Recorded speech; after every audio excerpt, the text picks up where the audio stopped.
డెఫినెట్గా మళ్ళీ ఫ్యాన్స్ అందరూ మళ్ళీ మళ్ళీ మళ్ళీ చూసే సినిమా చేయాలి, కొంచెం లేట్ అయినా పర్లేదని చెప్పి మళ్ళీ మా టీం అందరం వర్క్ చేసి కళ్యాణ్ గారికి మళ్ళీ అనుకుని చెప్పిన తర్వాత అందరూ ఎగ్జైట్ అయిన కంటెంట్తో షూటింగ్ వెళ్ళేసరికి ప్రకృతి సహకరించి మరి గ్రహాలు తోడున ఏంటో తెలియదు, ఇట్స్ నేచర్ తీసుకున్న టైం, అది సహజ సిద్ధంగా ఆ ప్రక్రియ ఇలా జరిగిపోయింది. ఇన్ఫ్యాక్ట్ పవన్ కళ్యాణ్ గారి వల్ల షూటింగ్ చాలా ఫాస్ట్గా అయిపోయింది.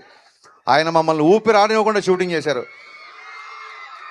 అందుకే అంత ఫాస్ట్గా షూటింగ్ అయిపోయిందని చెప్పి వీడియో రిలీజ్ చేసాం. అంటే పొద్దున్నే క్యాబినెట్ మీటింగ్కి వెళ్ళేవాళ్ళు, సరే సార్ విజయవాడకి వెళ్ళిపోయారు కదా, ఇంకే వాళ్ళ షూటింగ్ ఉండాలంటే రేపు వెళ్ళి వేరే ప్లాన్ చేద్దామంటే సడన్గా సార్ బయలుదేరారు, నైట్ షూట్ చేస్తారని చెప్పి సార్ వాళ్ళ టీం ఫోన్ చేసేవాళ్ళు. ఇమ్మీడియట్గా మేము నైట్ షూటింగ్ ప్లాన్ చేసేవాళ్ళం.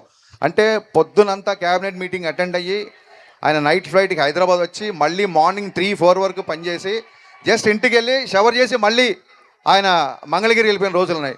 కొన్నిసార్లు 18 గంటలు 20 గంటలు ఆయన పనిచేసిన సందర్భాలు ఉన్నాయి. ఈ సినిమాకి పవన్ కళ్యాణ్ గారు ప్రాణం పెట్టి పనిచేశారు. మనస్ఫూర్తిగా కళ్యాణ్ గారికి కృతజ్ఞతలు చెప్పుకుంటున్నాను. మరిన్ని విషయాలు డెఫినెట్గా ప్రీలీజ్ ఈవెంట్లో మాట్లాడుకుందాం. అండ్ మా